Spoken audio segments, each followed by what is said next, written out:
እጅግ አስደንጋጭ እጅግ አሳዛኝ መረጃ ለመላው ኦርቶዶክሳውያን ተሰምቷል። እጅግ አሳዛኝ የተባለ መረጃ ተሰምቷል። የቅድስት ክርስቶስ ሰምራን ዓመታዊ የዋዜማ በዓል ለማክበር ቁጥራቸው በውል ያልታወቁ የብዙ ወገኖቻችን ሕይወት ማለፉ ነው የተሰማው።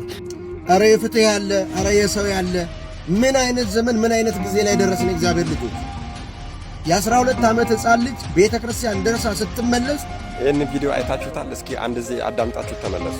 አንድ ዘማሪ እስከ 150 ሺህ ብር ድረስ አበል እየጠየቀ ነው። ታዋቂዋ ዘፋኝ ራሄል ጌቱ ሃይማኖት አልቀየረች። አዳምጡት፣ እመለስበታል።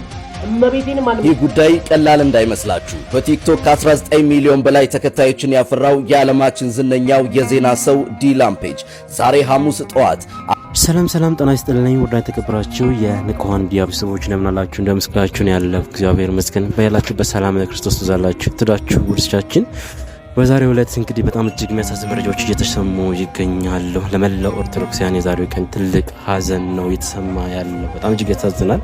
እንግዲህ ኦርቶዶክሳውያን በዛሬው ዕለት በባህር ዳር ከተማ ለንግስ በዓል በጀልባ በጣና ባህር ላይ እየተጓዙ ያሉ ወገኖቻችን እንግዲህ ቁጥራቸው ያልታወቀ ምዕመናን ሕይወት ማለፉ እየተነገረ ነው የሚገኘው። ያሳዝናል። እውነት በጣም እጅግ የሚያሳዝን ነገር ነው። ሁላችሁ ነፍስ ይማር እያላችሁ በመንት ላይ ጻፉ።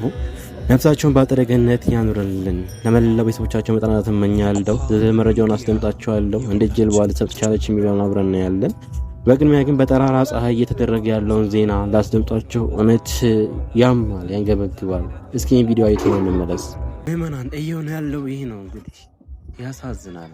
ምን ይባላል ታዲያ? እንግዲህ እኮ ነው። ለማንኛውም ባካችሁ በተቻለ መጠን ድምጽ ለማሞክሩ አሁን ቀጣም ወስዳችሁ በባህር ዳር የተፈጠረውን እጅግ የሚያሳዝን ዜና ሰምተን እንመለስ። ዝርዝር መረጃውን ላስደምጣችሁና ሌሎችም እጅግ አሳሳቢ የሆኑ ጉዳዮች እየተነሱ ይገኛሉ። እነሱ ቪዲዮ አሳያችኋለሁ። እጅግ አስደንጋጭ እጅግ አሳዛኝ መረጃ ለመላው ኦርቶዶክሳውያን ተሰምቷል። ሁላችሁም ነፍስ ይማር በለም። የእናታችን የክርስቶስ ሰምራ ዓመታዊ ክብረ በዓል ለማክበር በዋዜማ በጣና ሐይቅ ላይ ጉዞ ሲያደርጉ የነበሩ በርካታ ኦርቶዶክሳውያን ምዕመናን እጅግ ባልታወቀ ሁኔታ ጀልባዋ ተገልብጣ በውሉ ያልታወቀ በርካታ ኦርቶዶክሳውያን ሕይወታቸው ማለፉ ተሰምቷል። ሁላችሁም ነፍስ ይማር በሉ። በርካታ ኦርቶዶክሳውያንን አተናል። የቅድስት ክርስቶስ ሰምራን ዓመታዊ የዋዜማ በዓል ለማክበር በጣና ሐይቅ ላይ በጉዞ ላይ የነበሩ የኦርቶዶክስ ተዋሕዶ እምነት ተከታዮችን የጫነች ጀልባ ድንገተኛ መስመጥ አደጋ እንደደረሰባት ተገልጿል። በደረሰው በዚህ አሳዛኝ አደጋ ምክንያት ቁጥራቸው በውል ያልታወቁ የብዙ ወገኖቻችን ሕይወት ማለፉ ነው የተሰማው። ከተለያዩ አካባቢዎች እየወጡ ያሉ መረጃዎች እንደሚያመለክቱት ከሆነ ጀልባዋ በርካታ ሰዎችን አሳፍራ በመጓዝ ላይ ሳለች ነው ይህ ድንገተኛ አደጋ ሊከሰት የቻለውም ተብሏል። ለሟቾች ነፍስ ይማር። ታችን የቅድስት ክርስቶስ ሰምራን ዓመታዊ ክብረ በዓል በጣና ሐይቅ ላይ ለማክበር በጀልባ ሲጓዙ የነበሩ እጅግ ብዙ የሆኑ ኦርቶዶክሳውያን ጀልባዋ በመስመጧ ምክንያት በርካታ ኦርቶዶክሳውያን ሞተዋል። እስካሁን ድረስ ምን ያክል ሰው እንደሞተ የታወቀ ባይሆንም ጀልባዋ ግን ከመስመጧ በፊት እጅግ በጣም በርካታ ኦርቶዶክሳውያን መያዟን ተነግሯል። የሞቱትን ነፍስ እግዚአብሔር ይማርልን፣ ለወዳጅ ዘመዶቻቸው መጽናናትን ያድልልን። ሰዓት ከወደ አማራ ክልል ሰበር የተባለ አሳዛኝ ዜና ተሰምቷል። በጣና ሐይቅ ላይ በደረሰ ድንገተኛ የጀልባ መስመጥ አደጋ የብዙዎች ሕይወት አለፈ።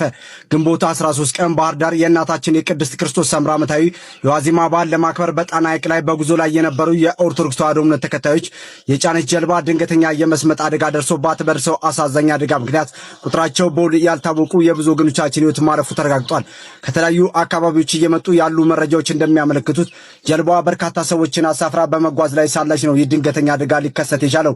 ይህንን አስደንጋጭና ልብ ሰባሪ ዜና ተከትሎ የባህር ዳር ፈለገ ገነት ቅዱስ ጊዮርጊስ ካቴድራል ሰንበት ትምህርት ቤት የሰማውን ጥልቅ ሐዘን የገለጸ ሲሆን በአደጋው ሕይወታቸውን ላጡ ወንድሞችና እህቶች እግዚአብሔር አምላክ ነፍሳቸውን በቅዱሳን እቅፍ ያሳርፍ ዘንድ ምኞቱን ገልጿል። በዚህ አስከፊ አደጋ የተሰማንን ጥልቅ ሐዘን እየገለጽን ለሟች ቤተሰቦች፣ ወዳጅ ዘመዶችና ለመላው የእምነቱ ተከታዮች መጽናናት እንመኛለን። ፈጣሪ የሟቾችን ነፍስ በአብርሃም በይስሐቅና በያዕቆብ እቅፍ ያኑርልን።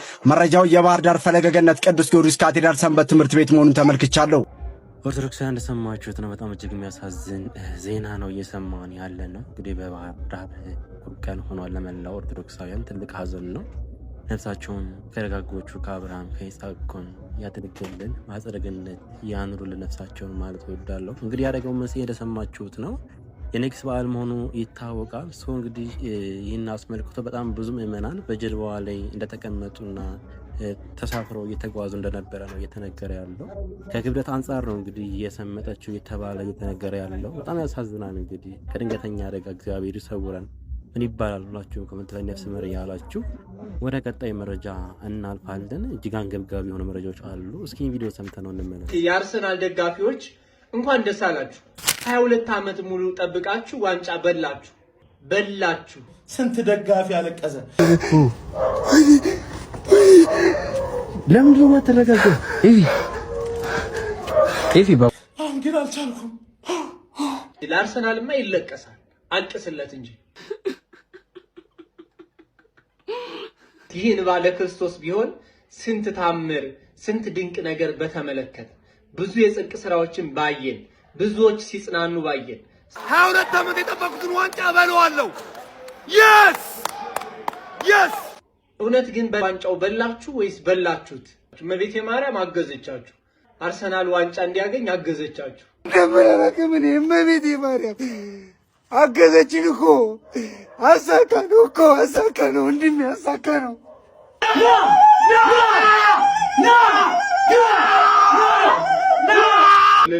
ይባላል። እሰይ ደስ አለዎት እናቴ። በእውነት እግዚአብሔር ማስተዋሉን ያድለን፣ ወደ ቤቱ ይመልሰን። ለክርስቶስ 2 ደቂቃተን 22 ዓመት ሙሉ በትዕግስት መጠበቅ። በአመት ስንት ጨዋታ እንደሚካሄድ ያንንም 90 ደቂቃውን ብታባዙት ወንድሞቼ፣ እናንተን ለመንቀፍ እናንተን ለመተቸት አይደለም። ለአምላካችሁ ግን 2 ደቂቃ ብቻ ስጡት። ብትኖሩት በመደገፍና በመደገፍ አይደለም። ራሳችሁን ችላችሁ ቁሙ፣ ወደ ፈጣሪያችሁ ቅረቡ። ምናልባት እነሱ በአደባባይ ገለጡት፣ ካሜራ ደቅነው ተናገሩት እንጂ ካሜራ ያላያቸው ስንት እንባዎች ፈሰው ይሆን? የትዳር አጋራቸውን ትተው ኳስ ሲያዩ ያመሹ፣ ለኳስ ያለቀሱ፣ ለኳስ ያላቸውን ስሜት በመግለጽ ትዳራቸውን የሚበትኑ፣ ከስራቸው የሚፈናቀሉ፣ ስራቸውን በአግባቡ የማይሰሩ ቤት ይቁጠረው። በእውነት እግዚአብሔር አምላክ የምናስተውልበትን ልቦና ይስጠን። አሜን። መምህራችን ልቦና ይስጠን። በእውነት ህይወት አጭር ናት። እንዳያችሁት ኦርቶዶክሳውያን ዛሬ ነው ነገ ነው የማውቅ እግዚአብሔር ብቻ ነውና ከጊዜያችን ላይ እንደምንም ብለን ቆጥበንም ቢሆን ጊዜ ታናገኝ ይችላል። ለመንፈሳዊ በጣም ብዙ መናፍስቶች እዚህ ያሉ ቦታ ስንሄድ ስለሚቃወሙን፣ ስለዚህ እንደምንም ብለን ሰይጣን ድል ነስተን ወደ መንፈሳዊ ህይወት ራሳችንን አምጥተን እግዚአብሔር ጋር ግንኙነት ብናደርግ ሰማያዊ የሆነ ፍሬ እናፈራለን ብዬ አስባለሁና ኦርቶዶክሳውያን እንደዚህ ያለ ቀን ድንገት ይመጣልና ወዴት ነው መግቢያችን? ስለዚህ ኦርቶዶክሳውያን በተቻለ መጠን ባካችሁ ጸሎት አድርጉ። ምንም ሌላ ማለት የምፈልገው ነገር የለኝም። ይሄን ቪዲዮ ላሳየው። ዘፋኝ ራሄል ጌቱ ሃይማኖቷን ቀየረች። አዳምጡት፣ እመለስበታለሁ። እመቤቴንም ማንም እንዳያሳልፈው እመለስበታለሁ።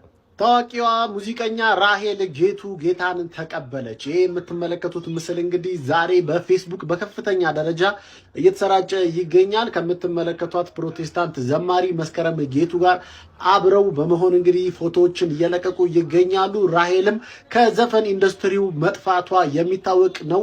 መንገዱን ጨርቅ ያርግልሽ፣ እኔ ናት ጨርቅ ያርግልሽ፣ ይጅልን እውነት ጨርቅ ያርግልሽ። እግዚአብሔር ምስክሬ ነው። እንደዚህ አይነት ሰዎች እምነታቸውን ቢቀይሩ ምንም እንዳይሰማችሁ።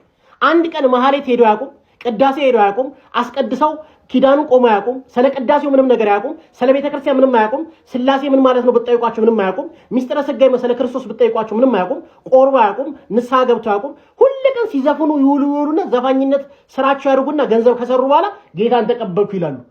የተማረ ሰው እውቀት ያለ ሰው ቤተክርስቲያንን በደንብ የሚያውቅ ሰው እስቲ አንድ ቀን እምነቱን ሲቀይር አይታችሁ ታውቃላችሁ? ለምን አባ ገብረ ኪዳን አይቀይሩም? እምነቱን የሚያውቅ ሰው ለምን እምነቱን አይቀይርም? አይታችሁ ሰምታችሁ አታውቁም? የሚቀይረው ዘፋኝ ነው። ብር ከሰራ በኋላ ጌታን ተቀበል። የትኛውን ጌታ ነው የምትቀበል? እኔ እናት የትኛውን ጌታ?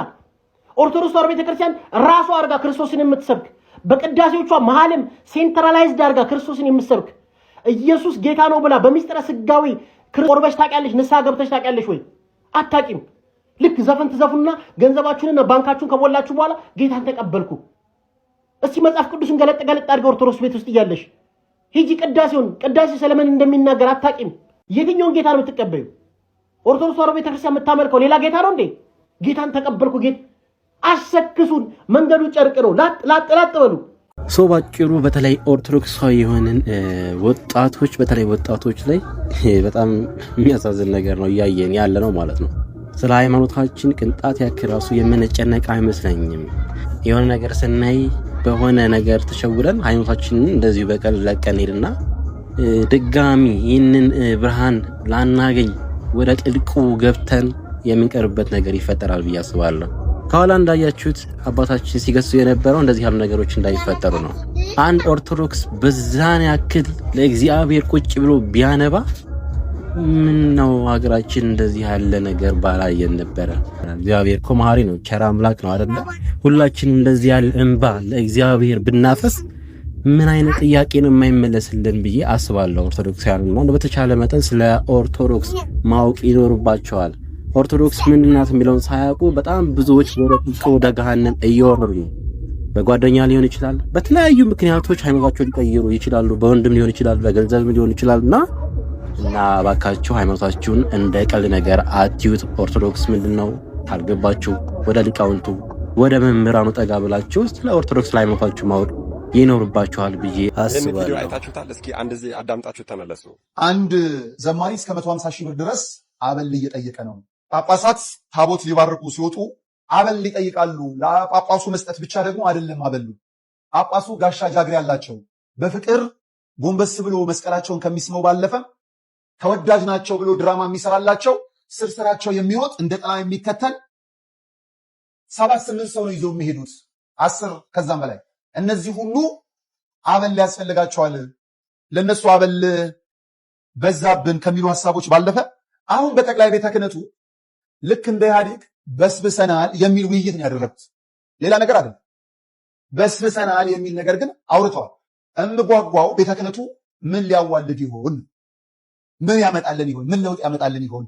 ድንጋይ በድንጋይ ላይ ተነሳስቶ እርስ በርስ ይጨራረሱ ይሆን? እንግዲህ ቪዲዮን እንዳዳመጣችሁት ነው። ይሄ ሰው ነጋሽ በዳዳ የሆነ ወቅት ላይ በቤተክርስቲያን ጉዳይ ታስሮ ትንሽ በሶሻል ሚዲያው ገነን ብሎ ነበረ እና በድፍረት እየወጣ እንግዲህ ብዙ ነገሮችን ይናገራልና እኔ ወደ ኋላ መመለስ አልፈልግም። ግን እዚህ የተናገርከው ቪዲዮ ላይ አንተ ማነህ ነው ጥያቄው። አንተ ማነህ ነው የምትናገርበት መጠን ትዕቢት የተሞላበት ኩራት የተሞላበት አንተ ፍጹም እንደሆንክ ፐርፌክት እንደሆንክ አድርገህ አባቶችን በጣም የምታብጠለጥልበት መንገድ እጅግ በጣም ያሳዝናል። መቼም አንተን ደፍሮ የሚናገርህ ሰው ስለሌለ አንድ ጊዜ ታስረህ በቤተክርስቲያን ጉዳይ ተፈተህ ስለነበረ ትንሽ ሶሻል ሚዲያ ላይ ገነን ስላልክ ሰው ደፍሮ ወጥቶ ላይናገር ይችላል። እኔ ግን በደንብ ደፍሬ እናገርሃለሁ። አዎ በመጀመሪያ ደረጃ አንተ ማነህ? አባቶችን እንደዚህ ንቀህ የምትናገር ደፍረህ የምትናገር አንተ ማነህ? አንተ ፍጹም ነህ ለመሆኑ?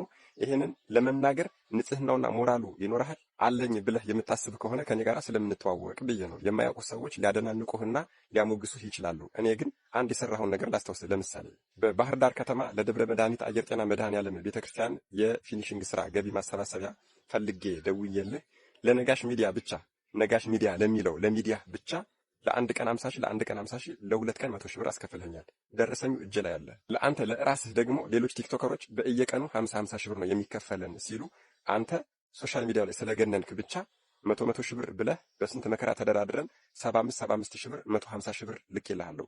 እርግጥ ነው ያኔ አጋጣሚ ሆኖ ላይቭ የሚካሄድበት ጊዜ ላይ ሰርግህ ስለነበረ አንተ ላይቭ ላይ መገኘት ስላልቻልክ ብሩን መልሰህልናል። 75 ሺህ የሁለት ቀን 150 ሺህ ብር መልሰህልናል። ነገር ግን ለነጋሽ ሚዲያ ግን 100 ሺህ ብር ተቀብለናል ለሁለት ቀን። አሁን አንተ ዘማሪዎች እንደዚህ ጳጳሳት እንደዚህ እያልክ የምትናገር የትኛው ንጽህና ይዘህ ነው ጥያቄው። እርግጥ ነው አንተ ብቻ አይደለህም። ሚዲያ የተባሉት በሙሉ እነ መንክር ሚዲያ፣ እነ 21 ሚዲያ፣ እነ ቋንቋይነሽ ሁሉም ሚዲያ የተባለ ቲክቶከር የተባለ በሙሉ እያንዳንዱ ቤተክርስቲያን ስራ ላይ የሚሰራው በሙሉ ሳይከፈለው የሚሰራ ማንም የለም። እኔ ግን ምንም አይነት ንጽህናው ባይኖረኝ ኃጢአተኛና ወራዳ ወጣት ብሆንም እንኳን የቤተ ክርስቲያንን ገንዘብ ግን 5 ሳንቲም የማልነካ የማልበላ ሰው ስለሆንኩኝ በራስህም ስም በሚዲያህም ስም ቤተ ክርስቲያንን በደንብ አድርገህ እየመዘበርክ በዚህኛው በኩል ደግሞ ምንም አይነት እንደማያውቅና እንደማይሰራ ንጹህ ሰው እንደሆንክ አድርገህ በመናገርህ ምክንያት ወጥቼ ልናገርህና ይህንን ቪዲዮ ልሰራ ተገድጃለሁ ማለት ነው። አሁን እዚህ ላይ የመጣሁት ስለኔ ላወራ ሳይሆን ነገር ግን አንተ በዚህ ደረጃ አባቶችን ንቀህ በዚህ ደረጃ እነሱን እየጎሸምክና እየሸመገልክ የምትናገረው ምን አይነት ሰብዕና ቢኖርህ ነው? እንኳን ንጹህ ሳትሆን አዎ ገንዘብ እየበላ የቤተ ክርስቲያንን ገንዘብ እየመዘበርክ ቀርቶ በኮሚሽን እየሰራህ በቀን አበል እየተከፈለህ እየሰራህ 50 ሺህ ብር 100 ሺህ ብር 75 ሺህ ብር እየተከፈለህ እየሰራህ ቀርቶ ንጹህ ብትሆን እንኳን ራሱ አባቶችን ሊቃነ ጳጳሳትን መሳደብ በፍጹም አትችልም። እንዲያው የኔን ንግግር ተወውና እኔ አንድ ተራ ሰው ስለሆንኩኝ ማንም ቦታ ላይ ሰጠው ይችላል የኔን ንግግር። ነገር ግን አንተ ንጹህ ሰው ስላልሆንክ እንደ ንጹህ ሰው ራስክን በጣም እዚህ ሚዲያ ላይ አስቀምጠህ እነሱን ስትሸነግል ስላላስቻለኝ ነው ይህንን ቪዲዮ የሰራሁት። ልክ እንዳንተ ላሉ ሰዎች ግን ርዕሰ ሊቃውንት አባታችን አባ ገብረ ኪዳን እንደዚህ ብለው ተናግረው ነበር። አዳምጠው እስቲ። ጳጳስ ሲያጨስ ነው አይቻለሁ። ጳጳስ እያጨሰ ጋር ምን ትላላችሁ እስቲ? አሁን ሲጋራውን ቡል እያደረገ መጥተው እጁን ሳም አድርገው ይሄዳሉ ምዕመናን። እኔ ባይኔ እኮ ነው ያየሁት። ትናንት ራሱ አይቻለሁ። ዛሬ ጠዋት ነው የገባሁት። ገብቶ ይቀድሳል። ቀድሶ ሲወጣ ሲጋራ እያጨሰ ነው የሚሄድ ቄሱ። አሁን የኢትዮጵያ ካህናት ይሄን ብታዩ አትሰቅሉንም? መሀል ከተማ ላይ እግዚአብሔር ጸሎታችን አልሰማን ያለም ይመስለን በካህናት ላይ ያላችሁ እምነት እየቀነሰ ስለመጣ ነው። እውነት ነው፣ እኛ ኃጢአት እንሰራለን። ግን ኃጢአታችን ለራሳችን ትታችሁት እናንተ በእግዚአብሔር ብታምኑ ትጠቀሙ ነበር። ግን ነውር ለቃሚ ሆናችኋል። ከዚያ የተነሳ አትጠቀሙ። በነገራችን ላይ ይሄ ቪዲዮ የተቀረጸው የቤተ ክርስቲያናችን እንቁ የሆኑ መምህራን እነ ርዕሰ ሊቃውንት አባ ገብረ ኪዳን እነ መምህር ስምዐኮነ መላክና ሌሎችም አባቶቻችን ለጉብኝትና ለአንዳንድ ስልጠናዎች ወደ ውጭ ሄደው ነበረ። ከዛ ሲመለሱ ያስተማሩት ትምህርት ነበረ እና አጋጣሚ ሆኖ እሳቸው በሄዱበት በአንድ ቤተክርስቲያን ላይ ጳጳሱ ስጋ ወደሙ ፈትቶ ወጥቶ ሲጋራ ሲያጨስ እንደነበረ ተመልክተዋል። እና ያንን የተመለከቱትን ነገር ለህዝቡ እያስተማሩ ነው። ይሄ ጳጳስ ቤተክርስቲያን ቅዳሴ ቀድሶ ወጥቶ ሲጋራ ሲያጨስ እንደነበረና ሲጋራ እያጨሰ እያለም ደግሞ ህዝቡ ምዕመኑም እየመጣ እሱን ዝቅ እያሉ ሲሳለሙት እንደነበረ እያስተማሩ ነበር። ታዲያ እኛ ኢትዮጵያውያን ካህናት ይሄንን ብናደርግ በአደባባይ ነው የምትሰቅሉን ብለው አነጻጽረው የሰበኩት ትምህርት ነው ለኛ እንዲገባን ማለት ነው። ነገሩን ጉዳዩን ደግፈውት አይደለም። ነገር ግን አባቶቻችን ላይ ትምህርታቸውና ክህነታቸው ላይ ብቻ ብናተኩር ጥሩ ይሆናል። አባቶችን ስለምንሳደብ ነው በዚህ ዘመን መከራው ሁሉ የበዛብን፣ ቀንበሩ ሸክሙ የከበደን አባቶችን ስለምንንቅ፣ አባቶችን ስለምንጎነትል፣ ስለምንሳደብ ነው ብለው ያስተማሩት ትምህርት ነው የነበረ። ይሄ ደግሞ ለአንተ በጣም ተገቢ ቪዲዮ ነው ብዬ አስባለሁ። እንግዲህ የምትደግፉ ሰዎች ይሄ ቪዲዮ ሲደርሳችሁ እንደምትከፉ ምንም ጥርጥር የለውም። እሱን የመሰላችሁና የእሱ ጀሌዎች ሌሎች ሚዲያዎችም እንደሚከፋችሁ አውቃለሁ። ነገር ግን አባቶችን ካልተሳደባችሁ፣ አባቶችን ኢሹ ካላደረጋችሁ፣ ጉዳይ ካላደረጋችሁ እንጀራችሁ የማይበስልላችሁ የሚመስላችሁ ብዙ ሚዲያዎች አላችሁ።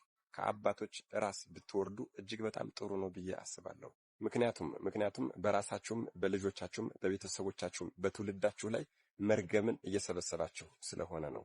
በመጨረሻም ትልቁ መልእክቴ ምንድነው? እኔ አባቶችን ደግፌ ገንዘብ ተሰጣቸው አልተሰጣቸው እሱን አይደለም፣ በወሬና ባሉባልታ ተነስተን አባቶችን ሀምተን ለሐሜተኛ መስጠት ተገቢ ነው ብዬ አላስብም። ምክንያቱም ቅድስት ቤተክርስቲያናችንን፣ ካህናቶቻችንን፣ ጳጳሶቻችንን፣ አባቶቻችንን ማሰደብ ስለሆነ ማለት ነው።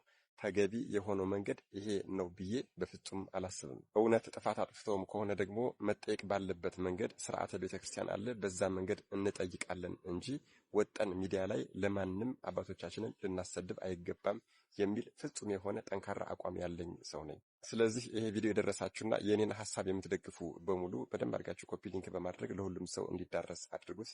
ለቤቱ አዲስ ሆናችሁ ፎሎ ማድረግ እንዳይረሳ። መድኃኔዓለም ኢየሱስ ክርስቶስ አስተዋይ ልቦናና ሰሚ ጆሮን ይስጠን። አሜን።